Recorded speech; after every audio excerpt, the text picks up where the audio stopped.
So I have my guest here. So he's from India. In this video, he's going to be telling us the difference or a kind of similarities between system of education in India and system of education here in the Philippines. So in this video, we'll be doing a kind of comparison. Comparison, yes. Yeah. Okay. So, hi, I'm Vivek. Vivek. Yes, I'm from India, like she told. So, yeah, what would you like to know about the systems of education? You have any, like, pointers or yeah, so you know that in the Philippines, they have their own system of education. Yes. So I want to know if it is different in India or it's the same thing.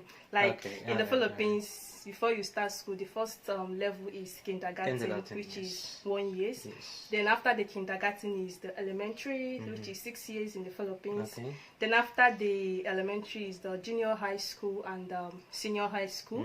The junior high school here is 4 years. Yes. The senior high school here is 2 years. 2 years. Okay. Then after the elementary, after the senior high school, the next level is to go to university or college. Is the same thing. Exactly. Okay. So yeah. So in India, it's somewhat the same, but we call it different terminology. So what we have is kindergarten as first.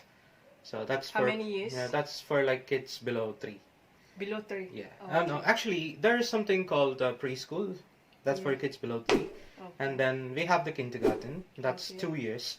So what they split it into as lower kindergarten and upper kindergarten. And then we have the elementary. That's from, I don't know the splitting, but we have from grade 1 to grade 10.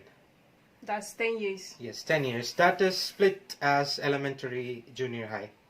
Okay. Elementary and junior high. So I'm guessing around maybe 1 to 7 is elementary, and then 7 to 10 is junior high. Junior high. And then we have something class 11 and 12. That is the senior high. So those are where you turn into your specific streams. Yeah. So maybe if you're a commerce student, so you go for the commerce. And then if you want to take up medicine, then you have different options like biology related, maybe physics, chem, bio. And then if you just want to go for engineering and architecture and stuff, we have computer integrated stuff. So that's senior high. Senior high. And then it's somewhat like this, you go to the college or university. Yeah, university. So that's it pretty much. But what we have in India is we have 3 different curriculums that we follow. One is state-based. So like provinces in Philippines, India is divided as states. So each state has their own curriculum. That is the state curriculum. I was educated in the central board curriculum, so what we call a CBSE. That is Central Board of Secondary Education. So they have their own curriculum. And then we have something called ICSE, that's International Curriculum. Okay, so are you done? Yep. Okay. So the question I have for you now is, like, in my country, in Nigeria, before you go to senior high school, you have exam to write. Yes, okay. And in Nigeria, it's called JAM, so you have to pass the exam first. Okay, yes. Before getting to senior high school, university. Okay. Is it the same in India? That's the part where it differs, like I told you. If it's the state board or the state curriculum, if you have a chance to shift to the central board, or if you're in the central board, you have a chance to shift to the state board. You have a chance to switch at the 10th grade. Okay. So once you pass the board exam at 10th or at the 10th grade, it depends on your grades. It depends on your marks. Like if you want to switch, you can switch, or if you don't, you can still continue in the same curriculum. But there is an exam, but that's just yearly exam. Okay, yearly only. That's just a yearly exam, but it is conducted not by the school, by the board. Okay, by the board. So whatever board you're under, if you're under the state board would be conducting the exam. If you're under the central board would be conducting the exam. So like that. But rest of the exams will be conducted by the school. Okay, by the school. Yes. Okay, that means I think it should be easier to enter college or university. It should be easier considering that you have enough marks. Okay, enough marks. If you're a good enough student, yes, you can. Okay, so the next question I have is, you know that in the Philippines, in the college, they have 4 different type of exams, which is the prelim, the midterm, the semi-finals, and the final exam. So yes. is it the same thing in India? Yeah, up to a point where I'm just talking about my curriculum because I'm not that well educated about the state or the international. So I was under a central board. So there, up to a point, we had something like this. We had like first term, second term, and then we have something called a midterm, and then final. It's almost like the same. It's the same. Yeah, almost the same. It's almost the same. So we have first term and then midterm, and then second term and the finals. Okay. So the final exam is your coverage from the beginning. It's not as it's the same in the Philippines. It's for us in VetMed, we have a specific portion for final, and that's it. For in my school days, it was like if from the beginning of the year. So you have your coverage from the first term, from the midterm, from the second term. Okay. So you have to study the whole book.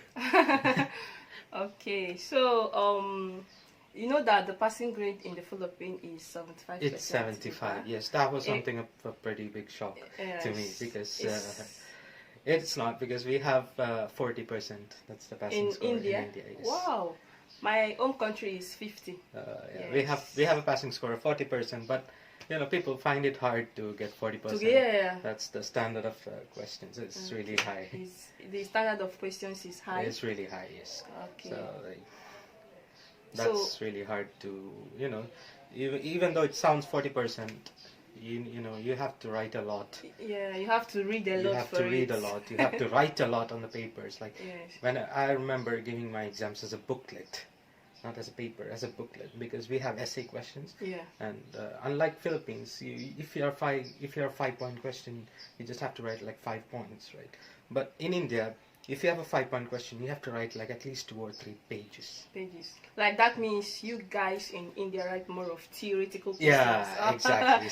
We're not studying to the point. We're studying the whole pages. the whole thing. But here in the Philippines, their questions is more of objectives. Yes, exactly. It's objective. So we find it a bit hard to survive here because we are used to writing the whole stories rather than memorizing the point. So I would say, in a part, this is better, but if you need to learn the whole thing or get thorough with the concept, that one's much better.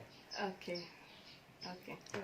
So how do you find the Filipinos instructors? The Filipino instructors are really friendly to me. Very friendly. They're really friendly, and they're very much accommodating, and most of them understand the culture shock that we are experiencing. Yes, the culture shock we are experiencing. So there are professors in the BI laws regarding the failed subjects. Yes. So there are some professors in my university, in my department, that they understand the situation of the foreigners, and they give us so much chances to pass. So much what? Chances. Okay, chances to exactly. pass. So basically, they gave us enough remedials to pass. So that's a really good thing. An advantage. That's a really good thing, and good at hard people. They're really good at hard people, professors. So that's something that they're helping us with, so that we can, not extend our stay here and graduate as fast as we can. As fast as possible. Yes. Okay, so do you have any other thing to add? So the Philippines is a really good place, right? In the university-wise, they have really good educated people, and most of them are graduates from the top universities here. So, and they're really good in their language. I was a bit skeptical about that. The language. There's no language. The language, but there's no barrier at all. All of them are really good English speakers.